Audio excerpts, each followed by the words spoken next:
evening, everybody. Welcome to day 3 of our webinar series. My name is Megan Remington. I am our community education coordinator here at Coconino Community College. If you've joined us for our first 2 webinars, we had a lot of fun. It's been really cool. We've had great engagement from everybody. I encourage you, whether you've joined us for the first 2 or this is your first time able to join us on the webinar, please do make use of the chat box. In the chat box, you'll notice that you can select between talking to just the panelists and talking to the panelists and everyone. Make sure you select everyone, because then that way everyone can see what you have to say, make comments, ask questions. We're really looking to make this an interactive and just fun community conversation for everybody. So the reason why we're here is because we're super excited. We've got a brand new cross-country program starting at Coconino Community College. As of fall of 2021, we're going to have some teams fielded, and we have information about that now for any interested athletes who are out there. I'll make sure to share that link. The link was shared today earlier in an email, but I'll make sure I share it again in our chat box. Let me see.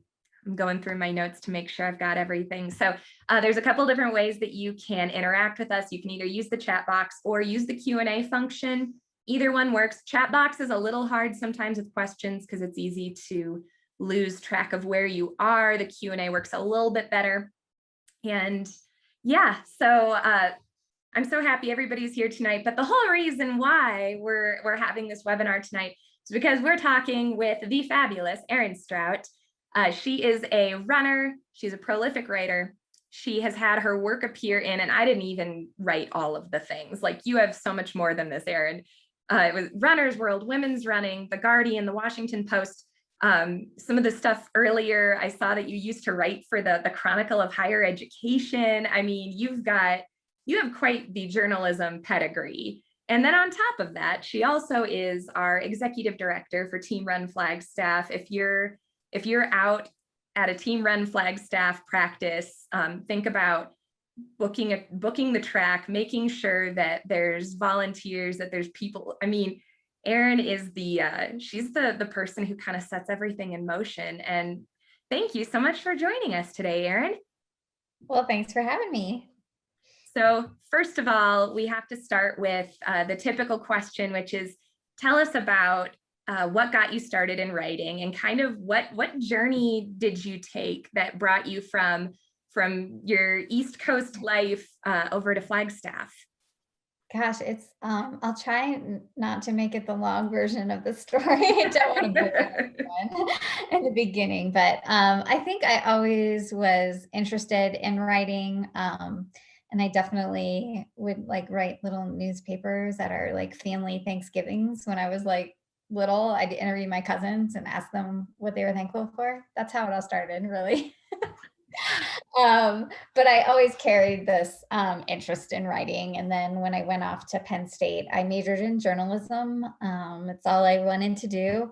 And from there, I just, I worked my way through a lot of hodgepodge of, like you said, a lot of different experiences. But right out of school, I worked at a daily paper in Easton, Pennsylvania, and, covered the cops beat and the crime and the city hall and the school board meetings and all that kind of stuff. And then I went to New York and I wrote for a business magazine, just covering kind of a wide variety of issues in corporate America, which I knew nothing about, but I thought business writing would probably be a good experience. And as a 20-something, I wanted to move to New York City. So there was a job and I took it and I loved it. And it was a great magazine experience, just kind of learning the whole business in a small nurturing environment instead of heading right to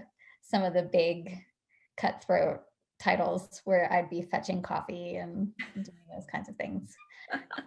So I skipped that part of the journalism journey, I guess. Good for you. Yeah.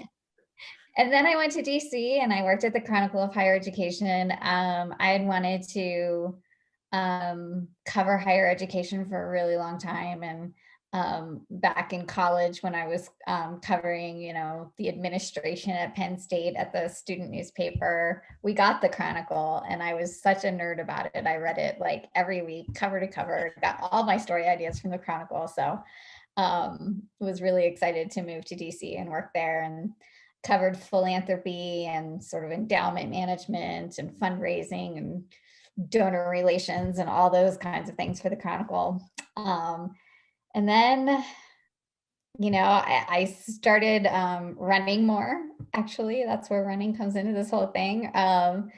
Couple of my friends from New York, where we all worked in business writing, had switched over, and they were working at Runner's World, and I was kind of doing some freelance moonlighting for them while I was still at the Chronicle. And then whenever athletics department at the Chronicle had any sort of running related track and field athletics sort of stories, I would kind of edge my way over and be like, I'll do it in my spare time. Picturing you like hiding in a fern in the corner or something, like, oh, hello. That you're covering track and field, would you help with that? So that's what I did, and just sort of started collecting more like freelance opportunities at health and wellness and those kind of titles. And eventually I decided to leave the Chronicle and see if I could make it as a freelancer. And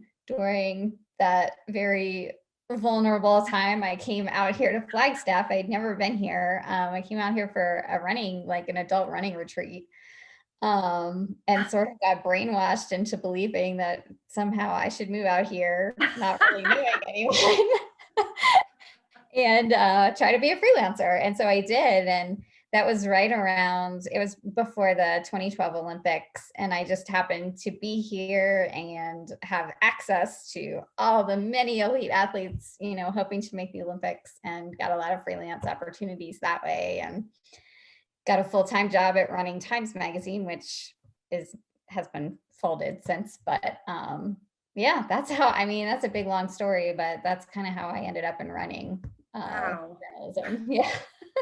So what is the difference between freelancing and actually having a position? Is it like if you're working for the magazine, is it like a salaried thing, or do they give you is there a set number of articles? Like how does that all work? What's the difference between the two? So with freelancing, you can really work for a wide variety of titles, and you get to sort of set your own schedule. You take assignments that you want, you reject assignments you don't want. You have a little more liberty when you're working full time. Right now, I'm working full time for women's running, so I wouldn't be allowed to write for, Runner's World or whatever. So that's like, a salaried, health insurance, the important things. That is very important. And then they're based somewhere else, right? They are based in Boulder. But the company is outside, and I used to actually freelance for Outside Magazine. So we have undergone a lot of growth, the company. I won't get into the details of it, but we're now one big company with many, many titles, including Outside Magazine. And the company is now called Outside, and women's running is part of that. Oh, I did not. Actually, that makes sense, because I remember I saw you share an Outside article and I was like, oh, I like them. And it just never even occurred to me that there might have been a reason for it. Yeah, we're all one big happy family now. So when you're trying to be a freelancer, so this is why when I was looking at all of these different publications you've been in, this is why the list is so long, is because you really had to go out and, for lack of a better term, pound the pavement to find your opportunities, and then really to say, you want me to write this, and get them to say yes. Is that basically the story of a freelancer? Yeah, there is a lot of like sales and marketing that we journalists are not very good at. But yeah, it's a lot of, coming up with ideas and trying to find the right people to talk to hire you to write about those ideas. And the more established you get, does get a little bit easier. It's a lot of networking, and as soon as you have a good relationship with an editor at a publication that you really like to write for, it becomes easier, because then when they have their own ideas, they come to you. And Right. so that takes the pitching out of it, which is, That part is pitching nice. is like the unpaid time. So the less pitching you have to do, the better. Right. So like the pitch, I mean, you have to be a really good storyteller to make a good pitch, right? Like, what is something that, like a topic that you grabbed onto, or something that was given to you where you were like, wow, no one's going to want to read this, but have you had a situation like that where you're able to spin it in a way that everyone's like, ooh? Oh gosh, that's a really good question. I'm trying to think. Well, I did write one piece for the Washington Post not that long ago. I think it was like maybe 2 years ago. And that was one of those things where a colleague of mine at Runner's World had been freelancing for that editor at the Washington Post, which was in their like wellness section. And I can't remember the exact title of their department, but that person just didn't have time to do that assignment. But he was like, you can't like take this relationship away from me. Don't do such a good job that like she doesn't come back to me. But anyway, it was a story about it was about longevity and like this exercise that you could do to like evaluate your longevity.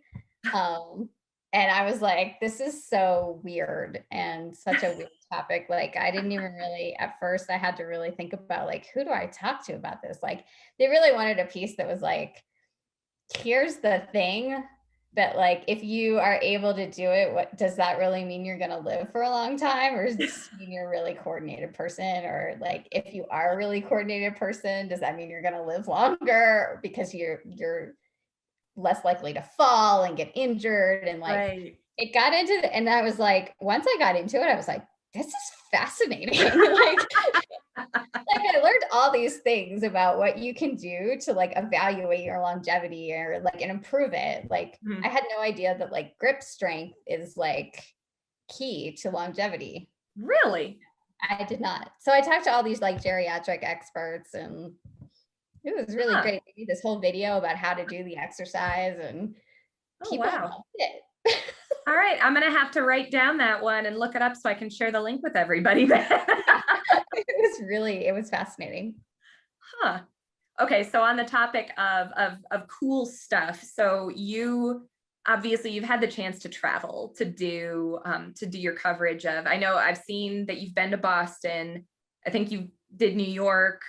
What other places have you gotten to visit as a function of, as a journalist for running?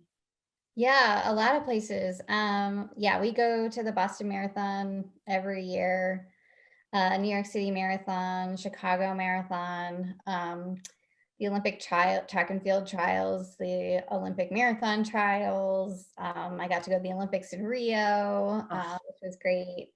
Um, yeah, so a lot of different places, and sometimes I get to travel just for stories. So, living here actually kind of limits that, because so many of the athletes that we cover are actually here or visit here. So they don't give me much of an opportunity to go anywhere, oh man. which is fine. But I do get to, the occasional trip to Mammoth, or, runners tend to train in very beautiful places. And Mhm. so I'm really lucky that way. Oh yeah.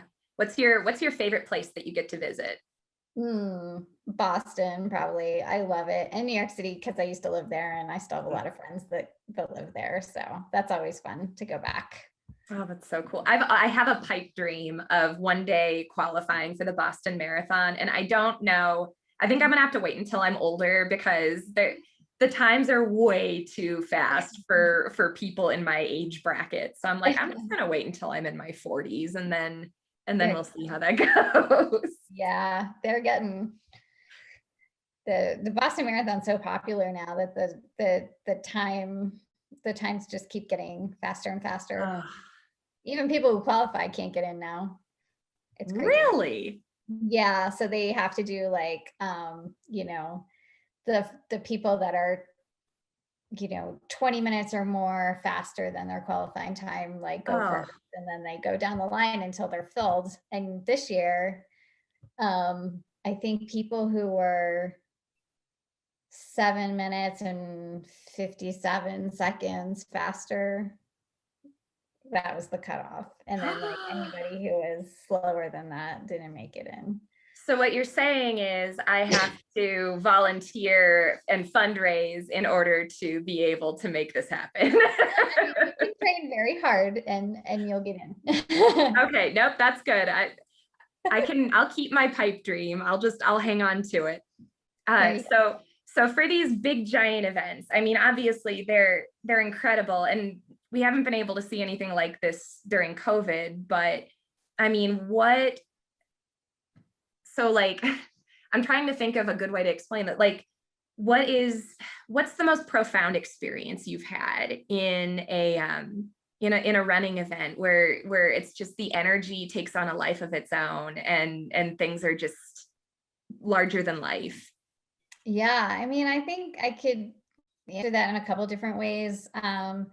I keep coming back to Boston, but I was there covering Boston for the bombings. And so that was, one of those experiences where a whole bunch of sports reporters are trying to figure out how to cover a crime, basically. All of a sudden, like the race is not the story anymore. And I think that was one of those instances where I was very, very lucky to have the background that I had, and in news reporting and police reporting and sort of knowing. Oh my gosh, that's right. Yeah, just kind of knowing like how to pivot to all of that.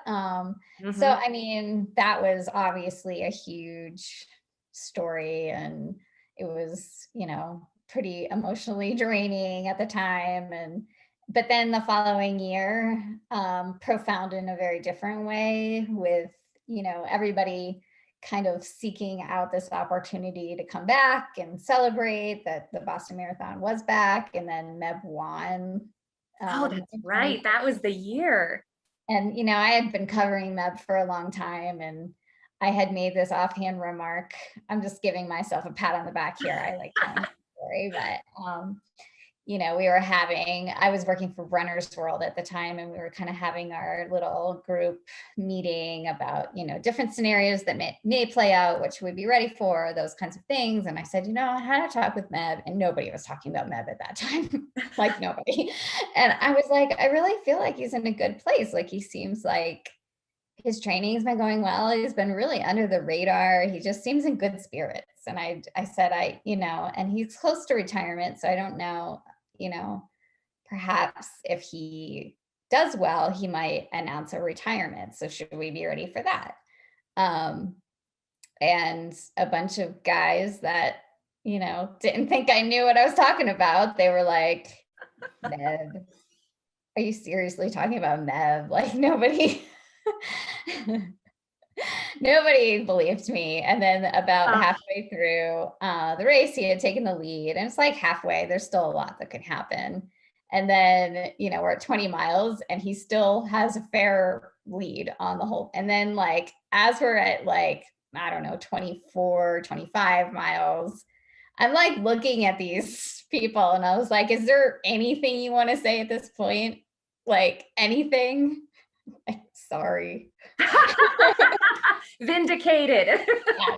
Yeah. So I love telling that story. I've told the story to Meb, and he loved it too. So yeah, I would just want to say I was right. You should totally, I think Women's Running should let you write an entire article about that. Even if it's only like the people in Flagstaff who read it, I think that's completely relevant. Totally. Oh my gosh.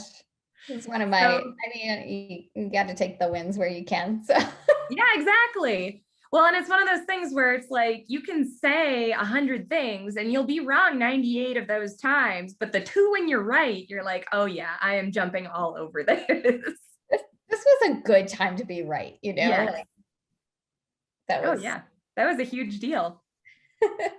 So since COVID started, obviously running is really hard to cover, and there's no travel. And so what have you seen in the running industry in terms of how they've had to shift and adjust? And how has this affected you as a journalist who typically can find the most opportunity in person with people. Yeah, I mean, it really has been, I think like every other industry, it took a little while for us to like figure it out a little bit. But I think the industry in general really, I was a doubter at first about how people would receive virtual racing opportunities, but as it turns out, people actually really love them. It really surprised me. And what also surprised me is that I actually signed up for some, which and I enjoyed just kind of like going out and participating instead of like, there's no pressure. It's like, well, it's just fine, whatever happens, happens. And I'm not really racing. I'm just out, on Lake Mary Road, just running 3 miles. It's fine. Yeah. But I guess some new statistics are coming out that's saying that women especially hope that virtual racing continues. So I think that's surprising to me. So I want to dig a little more into that and figure out some of the reasons why. I can assume some of them, like I think, you can do it on your own time. You can do it in a place where you feel safe. You can, do it privately if you want. There's not a lot of people watching you. So I think there's a lot of reasons why women might enjoy that. You can, whenever you have childcare, you can go out and do your race. Right. Yeah.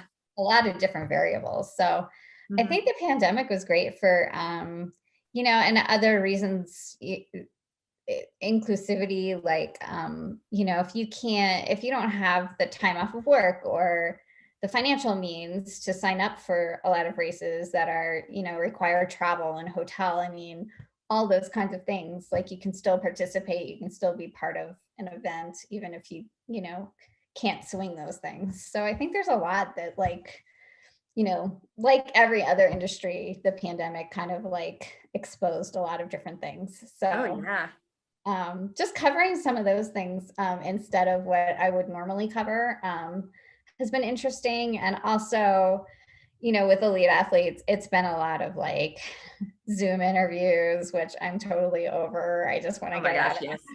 Right. Even sitting here like this, I'm like, could we do this in person, please? I know. Soon. It seems like soon. Hopefully.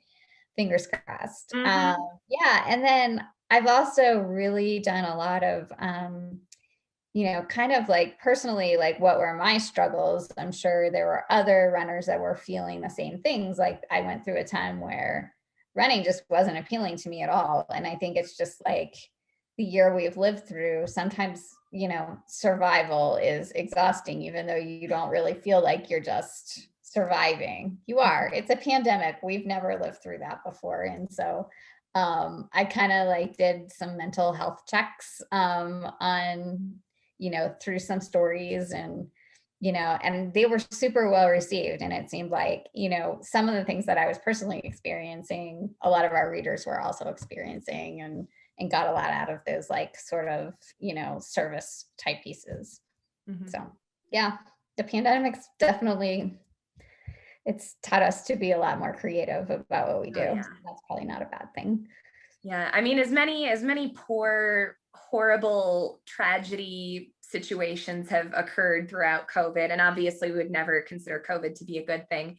There have, as you pointed out, we've caught those issues with things and things have become better for it. So I'm actually with a lot of other people where I want virtual events to remain, because something like I love to do Pat's Run down in Tempe, and I would drive down to Tempe and the parking is insane. There's thousands upon thousands of people and I love it. But I was like, this is great because I can do this from where I am in Flagstaff. And I think a lot of people haven't thought about that too, how these major metro areas, I mean, they expect you to be there. And unless you're willing to travel, you're not really included in it. So I like that there's been an opportunity to kind of hug in all of these people who you could live 3 hours away and still do the event. And yeah, for sure.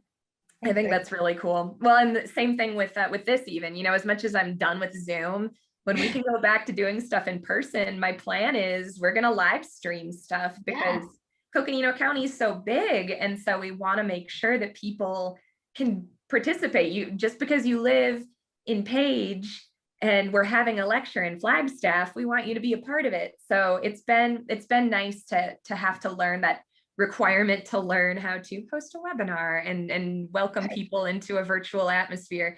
That said, I cannot wait for the resurgence. I mean, do you think from your perspective that there's going to be, I mean, I know there's already talk about the revenge vacations where people are like, I'm going on vacation. Yeah. I feel like the same thing's going to happen with running. Like the people who said, you know, someday I'll run a half marathon. These are the people that are going to start registering now, and that these events are just going to blow up.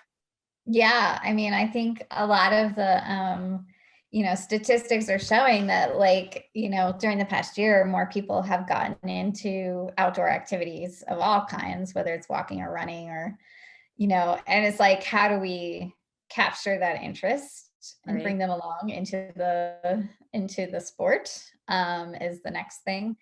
But yeah, I do think that, like, I don't know, personally, I feel like there were like so many different things that I just kept putting off and putting off. Like even simple things like, meeting somebody for lunch. It's like, oh, let's do it next week or next week. And then I remember I had been putting off, lunch with a friend like last year in like March. And I was like, oh, after I get back from Atlanta, which was where the Olympic trials are, where then we'll do it. It was just like after the trials, because I was just so busy. Right. And then, we couldn't go out for lunch for quite some time. So I was like, well, let's not do that again.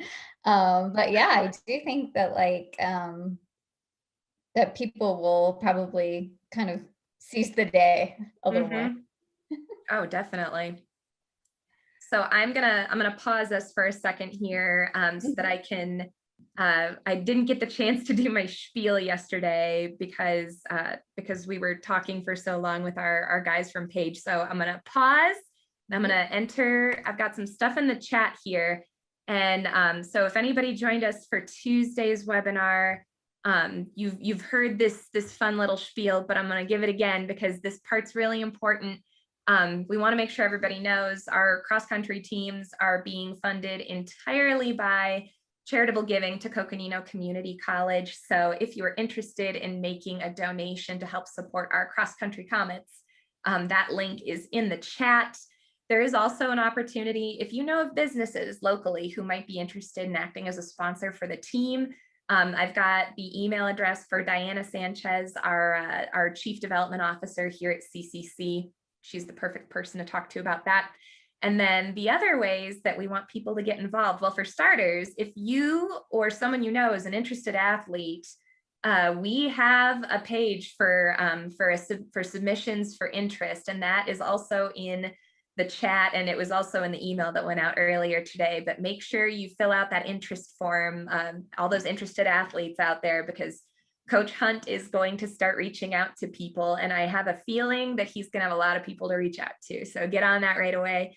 And then last but not least, we want some community champions to get excited and attend the meets, to wear the swag when we have swag, to spread the word and let people know that these teams are here. There are community teams. If you're interested in being one of those people, or if you just want to know what's going on with the cross-country teams, there is a constant contact link in the chat box that you can click on, and you can subscribe to that email address.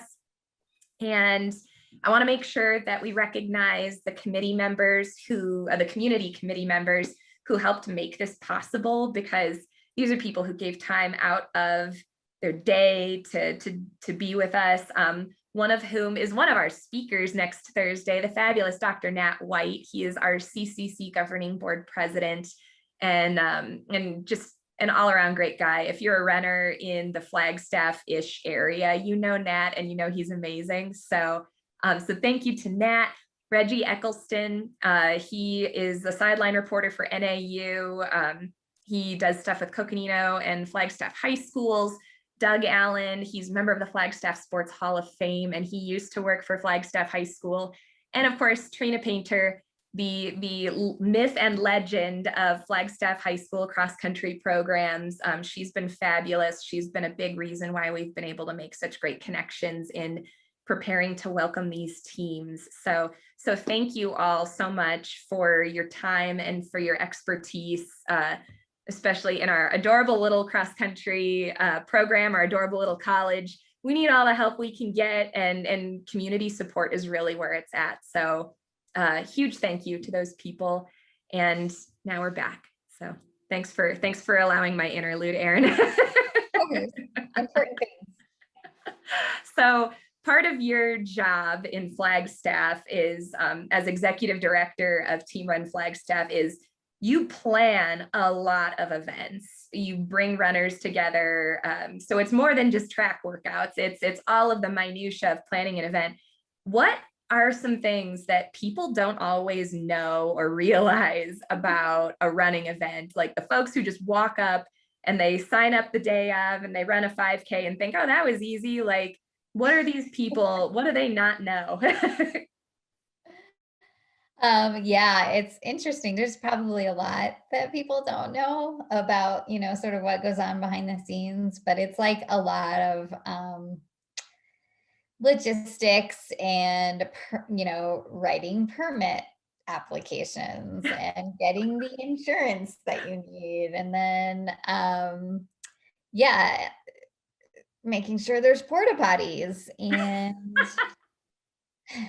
recruiting volunteers and making sure there are t-shirts or whatever you're giving away. And there's a ton that goes on behind the scenes, but luckily we have such a great community that I'm not on my own. I'm not doing it all by myself. Mhm. There are a lot of experts in town that are always stepping up to help, which is good. But yeah, it's a lot of nitty gritty, boring stuff. Mhm. And I always love it when somebody's like, why didn't you do this? Or why didn't you do that? Like, and it's always funny because you're like, I could give you about a, 2-hour dissertation about why those things did not occur, but I won't say, oh, we'll think about that for next year. Uh, Whatever, I have so much respect, especially because you plan some big stuff. What was the largest turnout for the 4th of July mile? Oh my gosh. It was 2019 because we didn't do it last year, Right. but we really kind of unexpectedly, quote unquote, sold out. We never thought we would get, we don't have a cap per se, but we ran out of race bibs because we never thought we'd need more than 1,000 of them. So Oh my gosh. yeah, so we were like, well, I guess we're sold out. Which had never happened before. It was like a really fun problem to have. But yeah, hopefully we'll get back to that. Probably we're gonna have this is breaking news, but we are going to have the 4th of July downtown mile on the 3rd of July, because that's when the parade is. I guess Sunday holidays don't mix, but that's a permitting issue right there. That's a Right. good example. You can't do you can't shut down the streets on a Sunday, apparently. So, Huh. I figured it was for tourism, like they wanted people who would drive up the hill or, oh. churches, there's too many churches on the route. Oh, I never even thought about that. See? I Race. learned something today. Yeah, so it's on the 3rd of July. It's going to be a smaller version of what we've done in the past, just because we've only recently learned that we can do it at all. So we're a little crunched for time in planning and executing, but hopefully full scale fun next year, limited fun this year. So That's so great.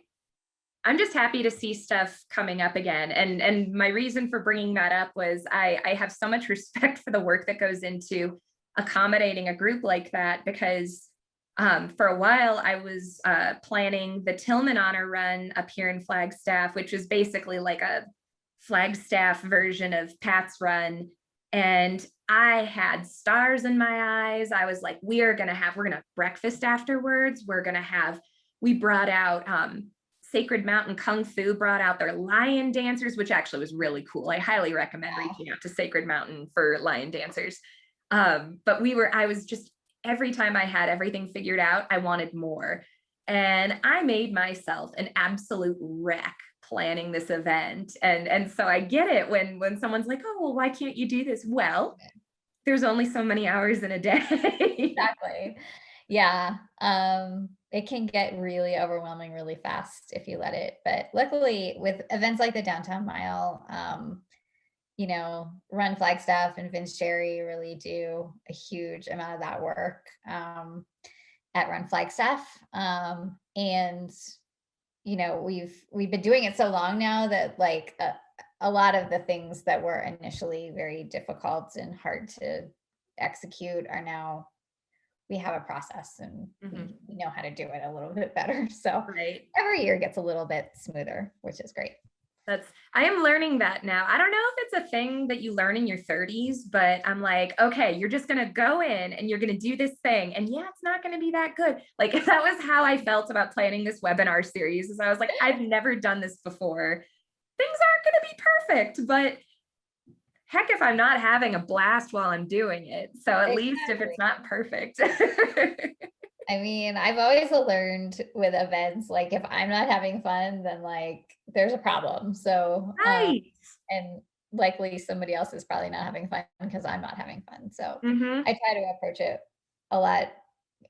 with a lot less expectations for perfection at this point, because I think people just really, they appreciate having events to begin with. And it's a very forgiving community that we live in, which is nice. It is so true. Actually, and that leads into, so that going back to storytelling, how would you tell the story of our running community in Flagstaff in Northern Arizona to someone who doesn't know anything about us? Yeah. I feel like people, first of all, general public, they're like, well, why are there so many, isn't it too hot to run there? Like, why are there so many runners there? Like, they just don't even understand the geography of it or, so yeah, this little high altitude mountain town has a lot to offer. And I think even, Nat will be a great person to be able to tell the whole history of it. But for, current day, I think people kind of flock here on the elite level because the facilities are here, the support that they need as far as like track access,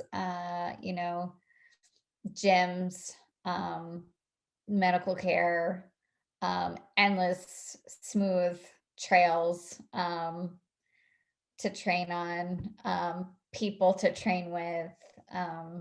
If you want to drop down to lower altitude, it's really accessible. So all of those things kind of combine to make it a great place for elite runners to come and train. I think with that, just living in a community like ours, where we do have access to so many different kinds of running, like trail running, ultra running, road running, track. We have everything here, and you're going to find your people and the people that you like to run with. We have a lot of organizations that support those things, whether it's Team Run Flagstaff or Northern Arizona Trail Runners or the women's trail running group called the Divas. And, there's just so many different ways we have great high school teams. We have great middle school programs. We have, a little bit of everything. And so, yeah, it's just, where else would you want to be a runner is what I think, but, I'm a little biased. I totally agree. Well, because I was kind of wondering that once, where I was like, if I had the choice between living in, I know Oregon is similar, but they don't have quite the same altitude, right? They're lower than we are. They're not at altitude in Eugene. Oh, they aren't? No. Oh, well, what the heck? Is it because Nike is there? Is that why Oregon's such a place for runners? Yeah, Nike's up in the Portland area, but yeah. Okay. Yeah, it's kind of the birthplace of, Uh, in the United States, but yeah. okay, that makes more sense. But yeah, it's Nike driven for sure. Okay. That I was like, what do they have exactly? They have trees. Like, is it just the trees? That's a really good place to run too. I enjoy going there, but yeah, I'll Mhm. take Flagstaff any day. But I Yeah. just think, we have a really great, on the recreational level. I feel like, everybody kind of supports each other. And like I said, there's so many different ways to come at running. And whether you're, a beginner or you're, you know, doing it for fitness or doing it for social reasons or, whatever your angle is, there's a place in some people for you to do it with. So that's good. It's so true. Now on the topic of community, so you wrote a really awesome article about the importance of inclusivity in our running communities and how often, minority groups don't find that level of community because just for whatever reason, and I'm speaking from the disposition of a middle class white person, so it's so hard. It's not a narrative that I claim for myself, but I'm curious, since you have told so many stories about running and really fostering that sense of inclusion for people who might feel like they're other in a group. What kind of recommendations do you have for runners to make that a reality? Yeah, I think it's something that I definitely am not an expert on, but I've talked to people who are. And so I do have some ideas and some things that, hopefully we can all maybe do in Flagstaff a little bit better, because just like every other community, there's work to be done. And like you, I'm not, obviously I'm a white woman who has privilege. And so I'm not like living those experiences. But I do think that there are some things we can do, especially like in the Team Run Flagstaff level, that we haven't done that we could do better. And that, extends into, maybe holding events in places that we haven't before. And so exposing more people to running that way.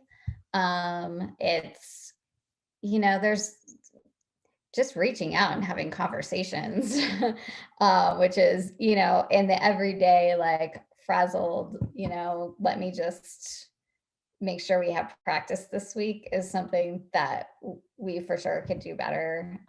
Making sure that there's, another thing that we could do better is making sure that our board of directors reflects our community, which I don't think it does right now. It's white and predominantly male, to be honest with you. So that's not great. We need to work on that. There's a whole list of things we need to work on that, as an organization, that would make it a little bit more inclusive. But I do think that it all starts with, reaching out and knowing that you're gonna make some mistakes too. You're not always gonna say the right thing. You're not always going to do the right thing, even if your intentions are good. And I think the number one thing is not to let that stop us from trying, and learning in the process. That's a really good point. Yeah, that's it was a great conversation that I had yesterday with the coaches from Page High School, because they were talking about and all four of them are Native men, and they speak of their about their students, and they were like, it's a different world, it's a different experience. And so when we were talking about, what it means to have a cross country team starting at CCC, they were saying, here's the thing, a lot of these kids aren't comfortable with leaving the reservation. They've grown up here, they've run on dirt paths, and it was very enlightening for me, because I grew up in the Valley and now I live in Flagstaff, which is basically the metropolitan hub of Northern Arizona. There's so much that you aren't aware of. And so they were talking about how when we start these cross country teams, a lot of these kids, at Page High School, Ganado, Kayenta, I mean, you name it, they are going to be interested in coming to a team where they know that it's close to home. They don't have to go super far. When I was talking to Alvina on Monday, she was talking about her experience down at ASU, and I was like, it's funny because I went to ASU and I'm like, oh, it's not that bad, but I also grew up in the Valley, and it is a culture shock if you grew up even in Flagstaff, let alone in a tiny little town in the middle of the desert. I mean, it's mind blowing how we can the things you can learn. And that's what I love about Coconino County, is that we are just the most beautiful collection of people and so many incredible experiences. And I'm really excited to see more people brought to our campus as things start to open up again, and we can start to, I miss students. I miss gatherings. Like, holy cow, I have my pom-pom here. I am going to be at every single meet, and I am going to be that one weirdo who's yelling. And that apparently it came up when we were ordering pom-poms that apparently pom-poms aren't usually a thing for cross country. And I was like, aha. Make it a thing. That was what I said. That'll be your thing. So I really only have one other question for you, and I'll use this question as an opportunity for anybody who wants to ask something in the chat or in the Q&A to go ahead. But I've been asking this question in one form or another to our presenters each night. And so how do you see cross country at Coconino Community College benefiting our community, benefiting our I would say benefiting the community? I think that's your vantage point. Well, I think the more the merrier always, but especially in running. But like you just said, it's going to bring more, perspectives and people into our community. And that's always a great thing. And I think, just if there's any way that Team Run Flagstaff can help support that, I know that so many of our members are going to be really excited to do what they can to, foster your program. And, like I said, the more people we have doing what we do, I always think that, the more people who run in general in any community, just think about how you personally feel after a run. You're a lot more peaceful. You're a lot more, you're a lot happier. You're a lot more productive and focused and all of those wonderful things. And so imagine if everybody could feel that way once a day. The world would be a much better place. Oh, yeah. And I think, and we've got such a wonderful opportunity. So I love to share so if anybody's ever seen our mascot, he's a little comet. And our graphic design guy gave him little running arms and running legs. And he is the cutest little thing. And we, wait, is Coco actually his name, or did you make that up? But we put it on stickers, and Trina had taken the stickers to the cross country meet last year. I think it was last year. Yeah.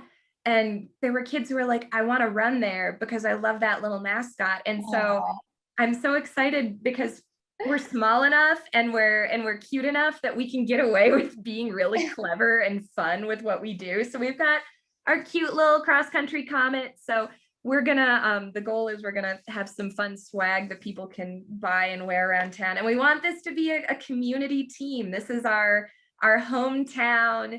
Go Comets. And then while we're at it, we're going to cheer for all the high schools too. So it's going to be awesome. Very cool. I love it. Well, it looks like I'm going to, actually, never mind. There is a Q&A. Oh, wait, no, there is not a Q&A. It was just a hi, Doug Allen. No question. I don't know if Doug made it today, but if you're here, Doug, hi. And also I did notice, Nat, that you had commented that Reggie used to play for the New England Patriots, which I did not know. And that's super cool. And I'm going to remember that the next time I recognize Reggie. So Erin, thank you so much for your time and for joining us tonight and for sharing such cool stories and experiences with us. You are so appreciated for your, I mean, just for what you do and how you literally are such a prime piece of the engine that moves our running community. And I can't tell you how happy I am that you were able to join me this evening. Well, thank you. That is very kind. And yeah, definitely count me in. I'm gonna get my swag because that is a cute little mascot you got there. Yeah, we are on it. And yeah, so with that, I'm gonna go ahead and sign us off for tonight. We're getting back to it next week on Tuesday with Ben Rosario. It's gonna be fun. We're gonna talk about elite athletes and how they're not superhuman. They only look like they are, or at least that's what I'm telling myself. So everybody have a great night. Thank you all for joining us, and we'll talk to you soon. All right, thank you.